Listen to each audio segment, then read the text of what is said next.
We've seen the protests, well, so-called protests, over the last couple of weeks, protesting about British history, how ashamed we should be of our history, that we should be bowing down and get on our hands and knees and being like, being sorry for what Britain did, And it's stupid. And yet these idiots are having the enjoyment of the freedom of speech that we have today, thanks to our heroes 80 years ago. On the 10th of July 1940, you look at the map of Europe, most of Europe, like the North American context, the lights have gone out all over Europe. Well, democracy have gone out. Most of Europe was under Nazi occupation. France had fallen in May 1940. Belgium, Holland, Czechoslovakia, Poland, all under Nazi occupation. The Polish fighters and some soldiers escaped through Romania to Britain, added to some Czechoslovakian soldiers and fighters as well. And basically Britain was alone.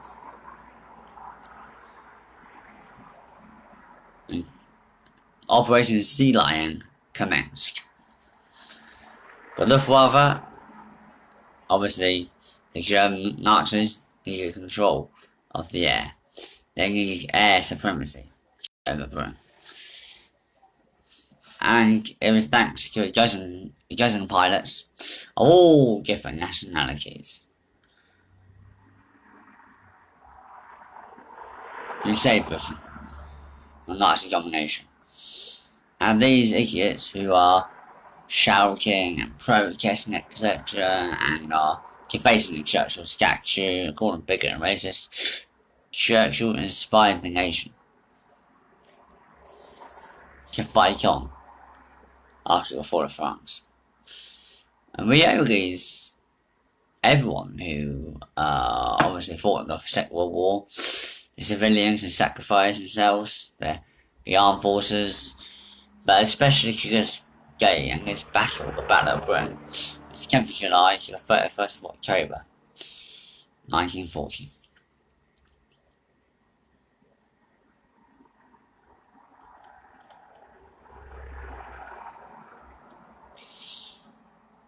And remember the lives of the 1,542 aircrew that were killed.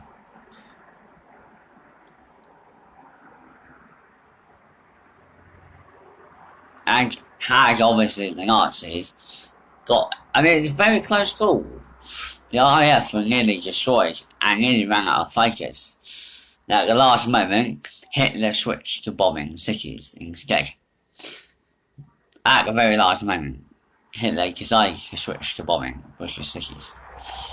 Had the Luftwaffe continued the onslaught of the British airspace, I think that invasion would have been by land would have been more than likely.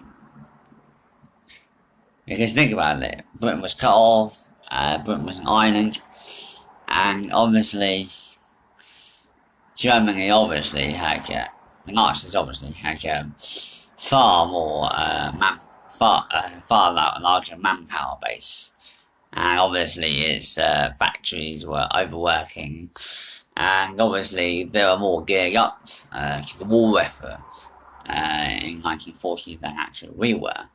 And you remember that obviously Dunkirk, May 1940, the British Army left most of their equipment on the beaches of Dunkirk. And obviously that fell into the hands of the Nazis. And obviously they would use this. We use this for the Battle of Britain. All that anti-tank guns, etc. were all left. All the equipment, of the British Army was left on the beaches of Dunkirk, salvaged by the Germans, of course. But we should never guess that the rights of democracy, freedom of speech that we enjoy today, we owe it to the airmen.